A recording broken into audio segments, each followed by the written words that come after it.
Bonjour à tous. Qu'est-ce qui pourrait justifier le rétablissement de la peine de mort pour la classe politique? Eh bien, par exemple, le rétablissement de l'esclavage en ce mois d'août, entre le 15 juillet et le 15 août 2025. L'incroyable François Bayrou a annoncé en France la suppression, en tout cas son intention de supprimer 2 jours fériés. Alors en soi, c'est pas un problème s'il s'agit de supprimer des jours fériés pour les travailler et pour être payé, mais non, là il s'agira pour les salariés de travailler 2 jours de plus, de ne pas être payés et de demander aux entreprises de verser la paye sous forme d'une contribution à l'État. Ce que la classe médiatique, la fils de puterie médiatique appelle faire des économies. C'est pas faire des économies, c'est un impôt à 100% sur les salariés. Sur 2 jours travaillés supplémentaires. Je rappelle qu'il existe déjà une mesure qui a été prise identique, c'était en 2004-2005 par Jean-Pierre Raffarin, c'est la suppression du lundi de Pentecôte. Aujourd'hui, la plupart des salariés ne travaillent pas le lundi de Pentecôte, mais ils ont 7 heures à faire dans l'année, 7 heures qui sont pas payées, et les entreprises payent une contribution à l'État, donc ça fait rentrer de l'argent dans les caisses de l'État. C'est un impôt à 100%. C'est une dégueulasserie et une putasserie intégrale.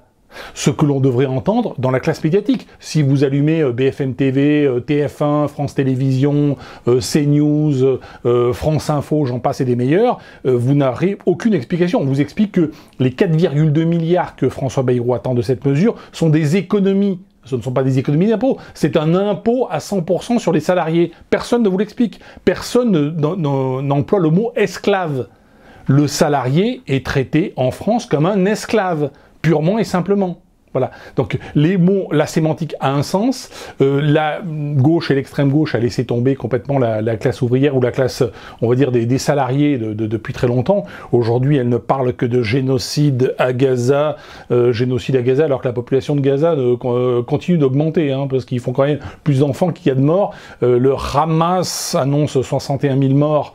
Mais bon, c'est peut-être plus, c'est peut-être moins, mais ce n'est qu'un chiffre d'une organisation terroriste. En attendant, les 2 millions de Gazaouis continuent de faire des enfants, et en réalité, il n'y a pas plus de génocide que beurre en branche. Alors ça, par contre, la colonisation, effectivement, de la Cisjordanie ou de Gaza par les Israéliens, ça intéresse beaucoup la gauche. La colonisation de l'Europe, ça ne les intéresse pas beaucoup. Mais sur la question sociale, on les voit complètement absents. Aujourd'hui, on n'entend pas, on entend effectivement les partis politiques ou les syndicats dire « nous refusons cette mesure », mais ils ne refusent pas cette mesure sur le fond.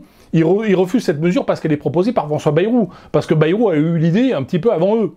En réalité, ils ne contestent pas réellement le fait de mettre en esclavage à 100% les salariés.